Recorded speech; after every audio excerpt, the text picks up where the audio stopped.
Bookended by uninhabited coastline and rugged desert terrain, the Kimberley is proof of Mother Nature's magnanimity. This week, we continue our scenic tour through Australia's weathered and wondrous backyard, and we begin 100 kilometres south of the town of Kununurra, at one of the country's most inspired wilderness resorts, El Questro. Symbol of the Kimberley, the beautiful baobab tree. Yeah. Now, they say they can grow to 2,000 years of age. They lose all their leaves through the dry season. They just look absolutely spectacular. I love them. They look like big pregnant women going, where are those men? You can see the nuts or the fruit that hang down. Yeah. Sometimes you'll find them on the ground. Very, very high in vitamin C, so you want to try a bit? I've never had bush Come tucker. on, let's This bust is my first it time. open. Have a go at some of that. Careful you don't break your teeth on the seeds. The baobab needs many seeds, but very high in vitamin C. Bit like biting into polystyrene foam esky. If that's the esky, where is my cold one inside it? Because I need it to wash down the taste. That's disgusting. With 1 million acres to explore, El Questro offers the most secluded and sensational adventure.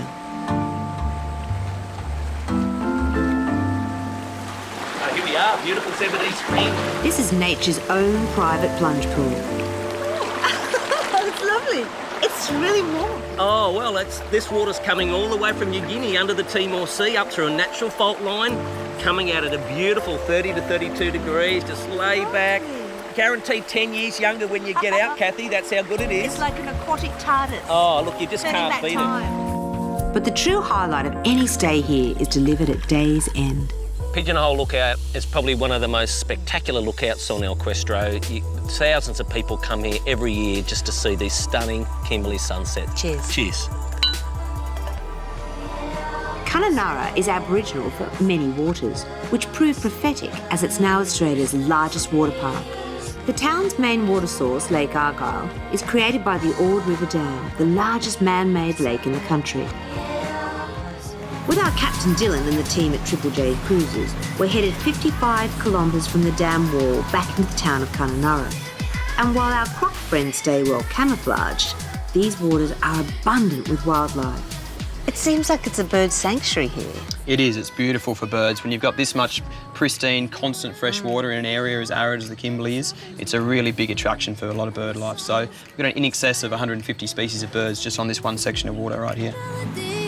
It's this raw beauty and relative isolation which lures people to the area to become what locals proudly refer to as the Kimberley clan. I was once told when I first started travelling, prior to my 6 years here, that if you put your feet in the waters of the Ord, that you'll always come back. And it's actually... It's true. It's true.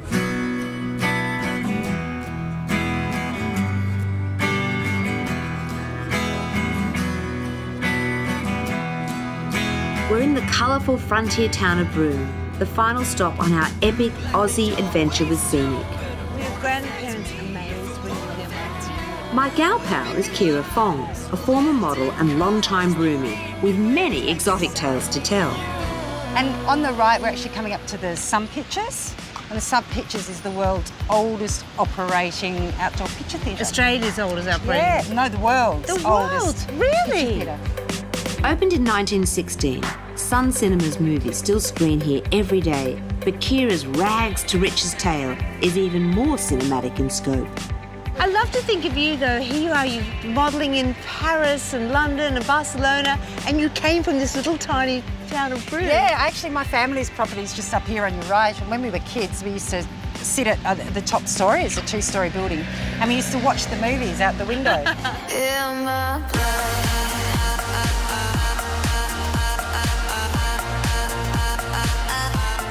Broome owes its existence to the discovery of pearls.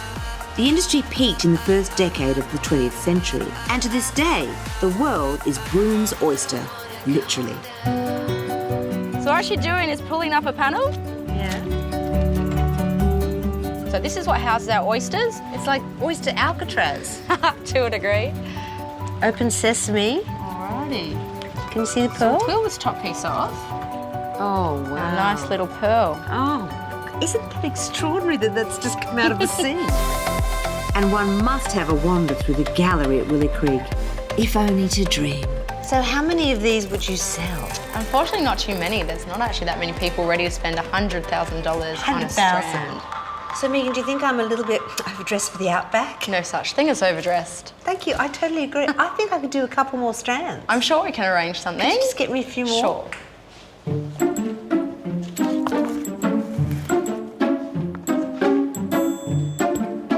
We're here at the beautiful Uluru, we're waiting for the sun to rise, and this place, it's a bit of a rite of passage for Australians, and I'm no different. It's been on my bucket list for as long as I can remember, and now that I'm here, it's something that can't really be described. It's a feeling. Uluru is spiritually and geographically Australia's heartland. Sitting at the bottom of the Northern Territory in the vast expanse of Central Australia, almost 500 kilometres from Alice Springs, Uluru's remote location is all part of its incredible charm. Uluru is on the traditional land of the Ananu people, and learning about their culture and traditions is guaranteed to be a highlight of your visit. So this is her language, Pitandara, passing us through this explanation of sand drawings and understanding the background of the history of the symbols. I've joined up with Michelle and Evelyn from Maraku Arts for a dot painting workshop with a bit of a history and language lesson thrown in too. So the three rocks, Uluru in the middle, out east is Attila, Mount Connor, and then west is Karajuda, also known as the Olgas. First up is learning some of the symbolism of Indigenous art. With a concentric circle, as you can see, they represent a place, a site. Can be just any place, a place of gathering, but also a place of significance, like these three rocks. And Evelyn says the travelling lines represent the travel iririda, which means a long time ago, whether it was ancestors or whether it was Anangu people, but still today, that travel happens within tourists. It's really awesome doing these workshops and coming to country like the Territory because, again, the language is so intact and so is the culture. And the history. Is Evelyn gonna help me out here? Tell her Tell Evelyn I need all the help I can get. So I am from the East Coast. Green dot. So Evelyn says if there's more water on the East Coast, maybe you can do your concentric circle blue and then do green dots around that. I like that idea.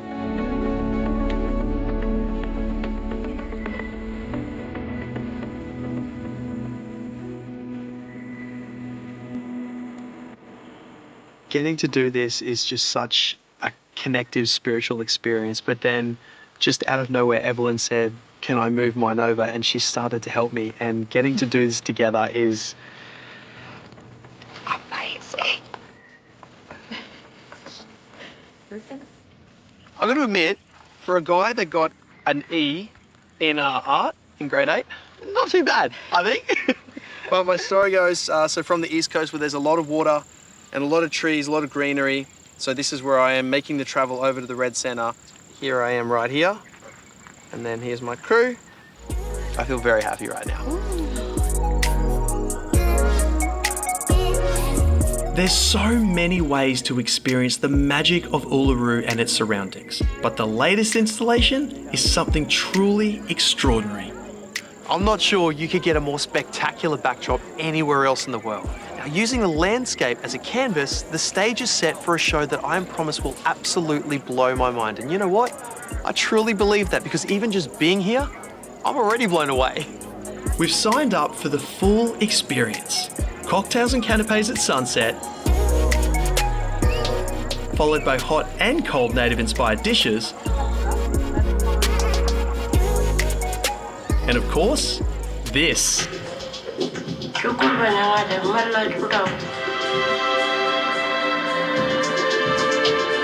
evil spirit shape shifted into many forms. With the help of around 1,000 drones, as well as laser and light projections, an ancient indigenous story is brought to life in the night sky. And rocks. And birds.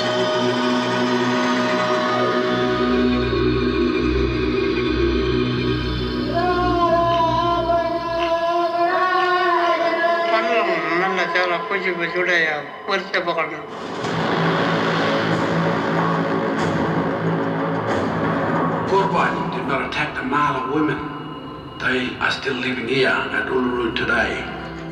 Drones in the desert. I mean, who would have ever have imagined this? So the show is called Windjiri Wiru, and in the local Ananu language, it translates to beautiful view over the horizon. And once you see this, no other words do it justice. Nearby is another of Uluru's must-see experiences, the Field of Light. The landmark art installation is best seen before dawn and after dusk, as 50,000 glass spheres light up the landscape. From dawn till dusk, this landscape is a sight to behold. From those first rays of sunlight on Uluru to this magical field of light, this entire experience has been absolutely incredible. And look, I may have ticked Uluru off my bucket list, but I know that this is definitely a place I'll be returning to. Have you ever thought how important bubbles are in life? They tickle the nose, they inspire a hiccup, a burp, a sneeze. There are bubbles like these. There's bubble baths and bubble jets and bubble gum and bubble wrap and bubble and squeak. There's the .com bubble, the Bitcoin bubble, the housing bubble. Without them, there'd be no rhyming slang for trouble. There'd be no way of showing something's level. There'd be no name for Michael Jackson's chimpanzee, and there'd be no great idea like this. These are Australia's first bubble tents. Hidden away around 40 minutes south of Rylstone in the pristine Capertee Valley, privacy and seclusion is guaranteed. So far, there are only 3, and owing to their founders' obsession with things astronomical, they have Leo, Cancer and Virgo. Each tent is almost identical in its fit-out, but with a completely different but equally mind-blowing outlook. And if you're after a little something extra, Virgo also comes with a bath. At the risk of sounding sexist, baths are a female thing, aren't they? Men just don't go for them. Certainly I feel as though the water just gets colder and dirtier as you sit in them, but I could go for this one. Perhaps it's got something to do with the funnel thingy, very manly. Perhaps it's got something to do with the view. Yes, I could go for this one, and I notice it's conveniently built for 2 for those that like to soak or whatever in the great, wide, sensual open. This huge chunk of Australian wilderness remains relatively undiscovered, despite the Capertee Valley being the largest canyon in Australia and some believe the second largest in the world. We just want to create wow experience for everything. Like, I want to hear people say, wow, right.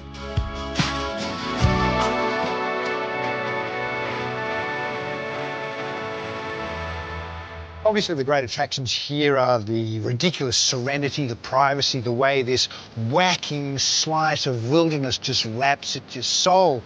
It's like, well, I was going to say it's like renting your own mountain range, but it's like renting your own country. And depending on the type of person you are, I guess there are 2 ways you can respond to such a place. You can either go explore it or let it explore you.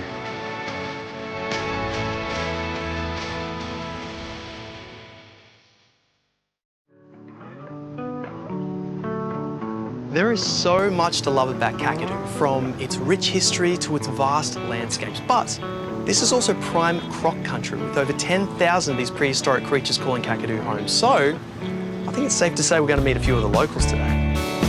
Get out here and say hello. Sitting around a 3-hour drive east of Darwin, Kakadu is one of the largest national parks in the country, covering an area of almost 2 million hectares. We have moved into, too, one of the big male crocodile territories. Within it lie some of Australia's most important natural and cultural treasures, including its famous yellow water wetland.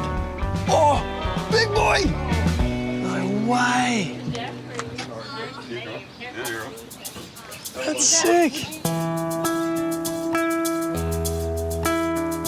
In the small space of time that we've been here, we've probably seen about 5 massive crocodiles, and you can just see right here, even on the edge here, you just see one croc just really slowly coming to. He's just lifting his head up right now. Oh, you gotta get this! He's just come to say hello. What is it about this area that makes crocodiles so attracted to you? It's the abundance of food in this one area. This particular area, in fact, the crocodiles that created this drain So as the water sort of runs off, obviously the barras and the other fish that are in here start feeding on the things, turtles and stuff, and the birds are the same. So it's just like a bit of an all-you-can-eat buffet for the crocs? Oh, yes. Yeah? Absolutely it is, yeah. A bit of a smorgasbord. Yeah.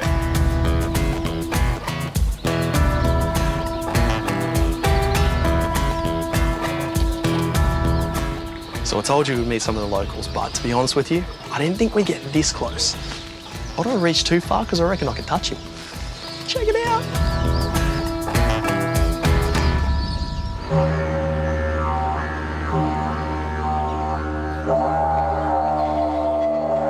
Kakadu also lays claim to one of the greatest collections of rock art in the world.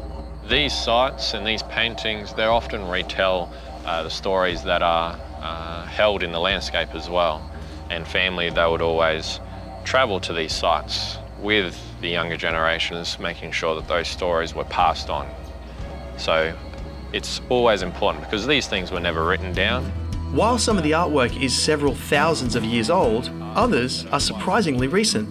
They're always really surprised when I say this painting is around 60 years old. 60 years old? Yep.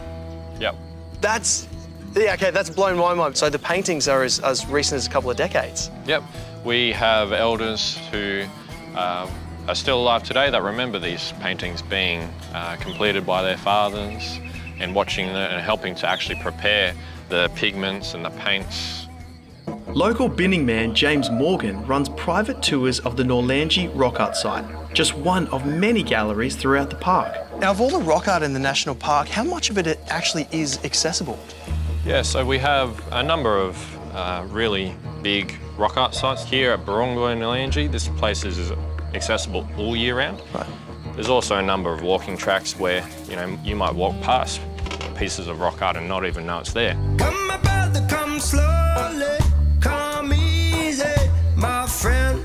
Kakadu's remote location is all part of its charm, but to explore this vast landscape, you'll want to stay nice and central. Come, my brother, put your head. Kooinda Lodge offers easy access to all of Kakadu's main sites, and while there's camping and lodge rooms, the new Yellow Water Villas are definitely the pick if you're looking to splurge. Come, let go. They offer the ultimate in luxury while being completely immersed in nature.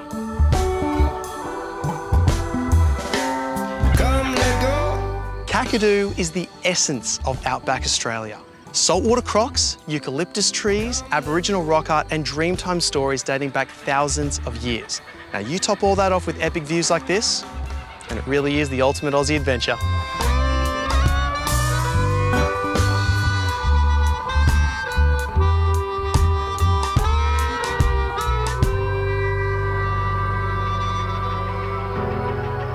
There's nothing quite like a sunrise in the Australian Outback, and some of the best you'll see are found in the country's red centre. A spectacular landscape of mountain ranges and desert plains.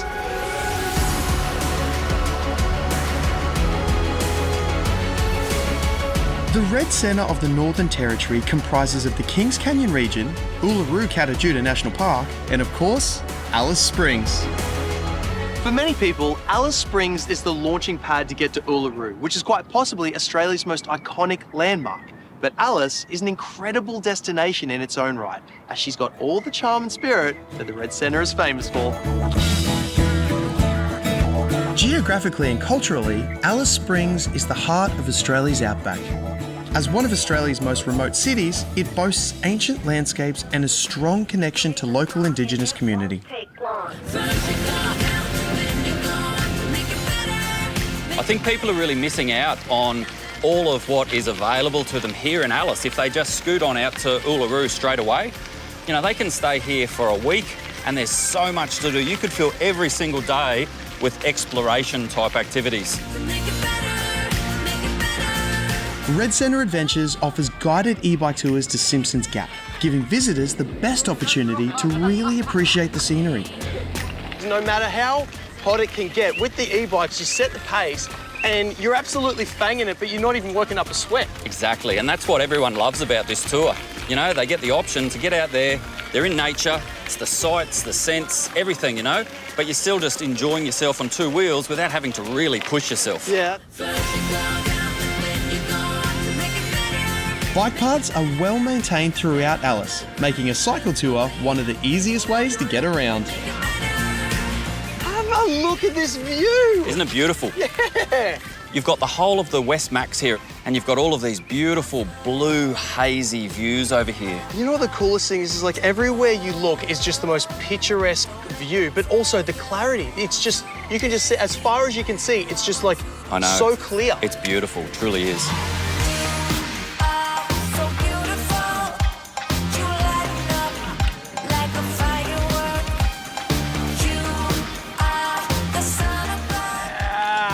How good is that? Seriously? Yeah. This doesn't even look real. Like it just looks like a cartoon or an animated film or something. Isn't it beautiful? This is insane. Like, honestly, it's one of those things where it's like, I don't know, the sheer size of it and everything makes you, like, you feel quite small. Absolutely. You feel really insignificant. It's such a beautiful landscape, but I think it's quite a humbling sight too. Yeah, I agree. It's a perfect way to describe it. You know, it sort of puts everything into perspective. The road is long, the sky is white. Lukey, this has been insane, man. Thank you so much for an epic day. My mind is blown. Man, it's been such fun having you guys here. But seriously, there's one tiny little thing we've got left. You got an extra surprise for us? Yeah, a little surprise. This is all part of the tour. But yeah, we've saved the best to last, that's for sure. From home, it's easier to imagine just what you're missing. How about this bloody view? Oh, I know. From down here, it's even better. But you know, everyone, I promised you something special at the end. And look at this beautiful platter here we've got. Sweetheart. Right? It's a bush-inspired platter made by a local company here in Alice Springs. Wow. Yeah. Okay, so we've had an epic day checking out the ranges. You come down to a sunset view like this, epic platter. What more could you want in the Well, day, really? you know what? I think I might even have one more little surprise, and there you go. Cheers, legends. Cheers. Thanks for a good day. And thank you. Cheers. Simpsons Gap is not only spectacular to look at, but it also holds huge spiritual significance to the local R&R people. But honestly, no matter what your background is or where you're from, when you're here, it's hard not to feel a real connection with this land.